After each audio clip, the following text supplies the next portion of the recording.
হলো যিনি না জন্মালে আজকে বোধ এখানে আমি তো দাঁড়াতে পারতামই না, আমাদের সমস্ত প্রতিষ্ঠান অন্তত 200 বছর পিছিয়ে যেত। তিনি বর্ণ পরিচয়ের উদ্গাতা বিদ্যাসাগর। তিনি বিদেশে না যেতে পারেন, কিন্তু তার মধ্যে একটি আন্তর্জাতিক মন ছিল এবং তিনি তো রচনা করেছিলেন সেই প্রথম আগুন, যার নাম বর্ণ পরিচয়। এবং তারপরে আমরা দেখব মাইকেল মধুসূদন দত্ত, তিনিও আন্তর্জাতিক ছিলেন। বঙ্কিমচন্দ্র, তার মধ্যেও সেই মনন আমরা দেখেছি। এবং নিশ্চয়ই আমরা ভুলে যাইনি শিকাগো ধর্ম মহাসভায় স্বামী বিবেকানন্দের উদাত্ত বাণীর কথা, এবং যার কথা ছাড়া, যার ভাবনা ছাড়া, যার ভাষা ছাড়া, যার চিন্তন ছাড়া আমাদের এক মুহূর্ত এগোবার জায়গা নেই, সেই রবীন্দ্রনাথ। তিনি বাঙালি, কিন্তু তিনি আন্তর্জাতিক। তিনি সেই জন্যে তার মানসপুত্র গোরাকে যখন সৃষ্টি করছেন, তাকে প্রথমে রেখেছিলেন সাজাত্য বোধের সীমায়িত বন্ধনে, তারপর তাকে সেখান থেকে উত্তীর্ণ করলেন বিশ্বাত্ম বোধে, আন্তর্জাতিকতায়। সুতরাং আমরা সেই উত্তরাধিকার নিয়ে যারা এসেছি, আমাদের তো অন্য কোথাও যাবার দরকার নেই। এর মধ্যে এই কুপমণ্ডুকতাকে আমি প্রশ্রয় দিতে বলছি না, নিশ্চয়ই যাবো, কিন্তু আমাদের বাঙালিত্বকে ভুলে গিয়ে নয়। এবং এক্ষেত্রে আমরা দেখেছি আজকে বিশেষ করে এই বাংলায় দাঁড়িয়ে আমাদের মনে হতেই পারে আমাদের প্রজন্ম যখন আস্তে আস্তে শেষ হয়ে আসছে, আমরা তো দেখতে পাচ্ছি এই যে নতুন প্রজন্ম, তারা আমাদের বাংলাকে কতখানি ভালোবাসছে ভেবে দেখার আছে। হিন্দির দৌরাত্মে আমরা ক্রমশই যে কোন ভাষা হয়ে পড়ছি, আমরা বলি বটে, হেসে বলি, সবটা তলিয়ে হয়তো দেখি না, এবং এটাকে আমরা মনে মনে মেনে নিচ্ছি। হয়তো আমাদেরও কিছু ত্রুটি আছে আগের প্রজন্মের, আমরাও হয়তো তেমনভাবে পৌঁছে দিতে পারিনি। কিন্তু আমি যে কথা সবসময়ই বলি এবং এখনোই বলবো, যে আমাদের হতাশ হওয়ার কোনো কারণ নেই। বিভিন্ন সময় বিভিন্ন রকমের ঢেউ আসে, ফ্যাশন আসে, কিন্তু বারবার আমাদের নিজেদের আশ্রয় ফিরতে হয়। এবং সেই জন্যে আমরা নিশ্চয়ই আমাদের সেই বাঙালির সেই মননের সেই আশ্রয় ফিরব। এবং এই প্রসঙ্গে যেটা আমি বলতে না বললে আমার দীর্ঘায়িত করতে চাইছি না, আমি জানি যে এরপর অনেক অনুষ্ঠান আছে এবং বক্তৃতাই একমাত্র বক্তব্য নয়, কিন্তু আমি একটা কথাই এই প্রসঙ্গে বলতেই হয়। যখন বাংলাদেশের কথা বারবার এলো, এরা দুজনে সকলেই খুব ভালোভাবে বলেছেন। অধ্যাপক বিনয়ভূষণ চৌধুরী বলেছেন, বেণুভূষণ চৌধুরী বলেছেন, শ্রীযুক্ত দিলীপ কানুঙ্গ মহাশয় বলেছেন। আমি পুনরাবৃত্তি না করি, আমি আমার অভিজ্ঞতার কথা খালি বলছি। সেই অভিজ্ঞতা বলছে, আমি যখন 1999 সালে শরৎ একাডেমির আমন্ত্রণে লন্ডনে গিয়েছিলাম, সেখানে প্রচুর বাঙালির সঙ্গে পরিচয় হয়েছে এবং বিশিষ্ট বাংলাদেশিদের সঙ্গে পরিচয় হয়েছে। সেখানে আব্দুল গাফফার চৌধুরী থাকেন, যিনি আমার ভাইয়ের রক্তে রাঙানো 21শে ফেব্রুয়ারি আমি কি ভুলিতে পারি লেখেন। সেখানে কোন এক দুর্লভ শুভক্ষণে আমার পরিচয় হয়েছিল বাংলাদেশের লেখিকা, অধুনা ইংল্যান্ড প্রবাসী সালেহা চৌধুরীর সঙ্গে। এবং সেই পরিচয়ের সূত্রে আমি তীর্থ দর্শন করেছি। সে তীর্থ বাংলাদেশ। আমি 2003 সাল থেকে এই 7 সাল পর্যন্ত প্রত্যেক বছর ঢাকাতে গেছি বাংলাদেশ ভারত মৈত্রী সমিতির আমন্ত্রণে, নাটক করতে, আলোচনা করতে এবং দেখতে। এবং সেখানে আমার সেই অসামান্য দুটি লগ্নে উপস্থিত থাকবার দুর্লভ সৌভাগ্য হয়েছিল। একটি 21শে ফেব্রুয়ারি, আর একটি বাংলাদেশের নববর্ষ উৎসব।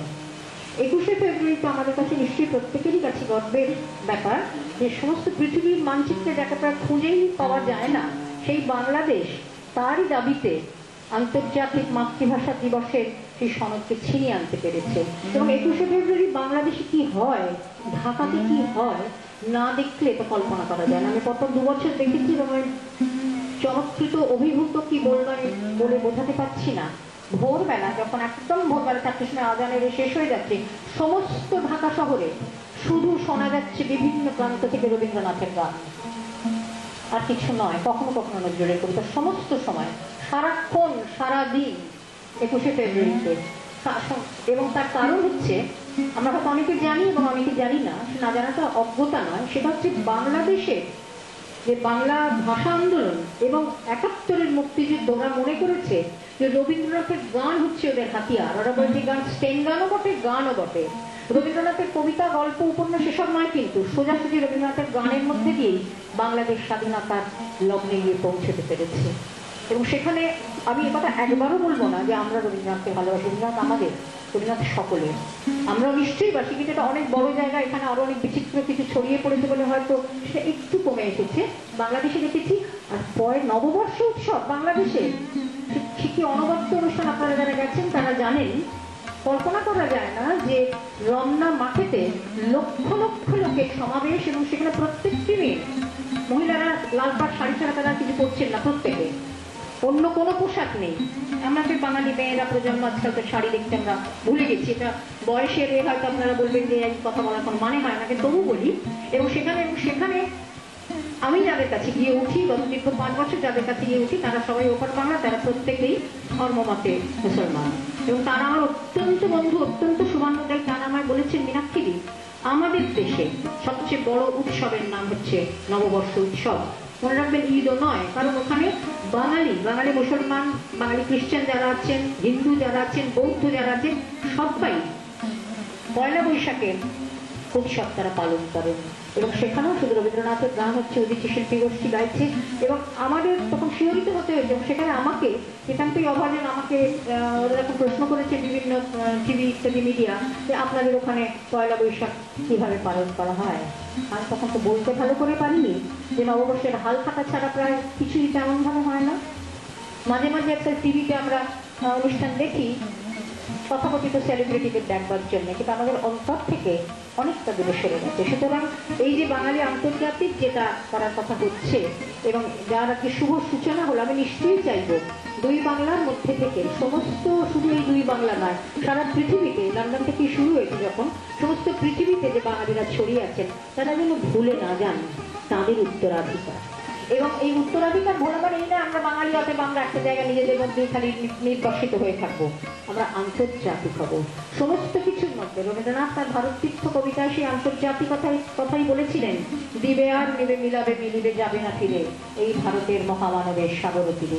সেই দেওয়া নেওয়ার মধ্যে সমস্ত বিশ্ব বাঙালির বিশ্ব বিবেক যেদিন জাগ্রত হবে, যেদিন আমরা বাঙালি বলে নিজেদের গর্ব অনুভব করবো, তার মানে আমি একবারও বলবো না যে আমরা ইংরেজি ভাষা শিখবো না। নিশ্চয়ই আন্তর্জাতিক ক্ষেত্রে মিলিত হতে গেলে শিখতে হবে সেই ভাষা। তার সাহিত্যের অসামান্য, তার গভীরতা এবং ব্যক্তি নিয়ে আমাদেরও প্রভাবিত করবে নিশ্চয়ই, কিন্তু বাংলা ভাষাকে আমরা যেন কখনো ভুলে না যাই।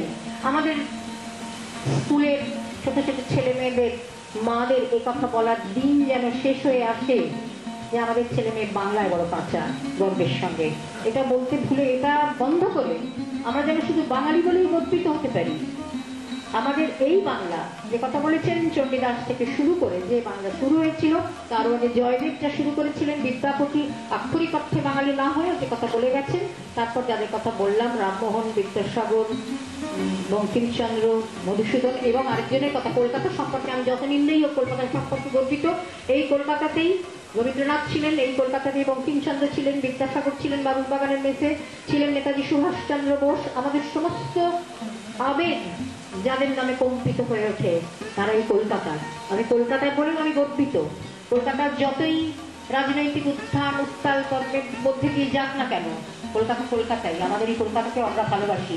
এখান থেকে সমস্ত সত্যজিৎ রায়ের সব দিকের সমস্ত সৃষ্টি এখান থেকে হয়েছে।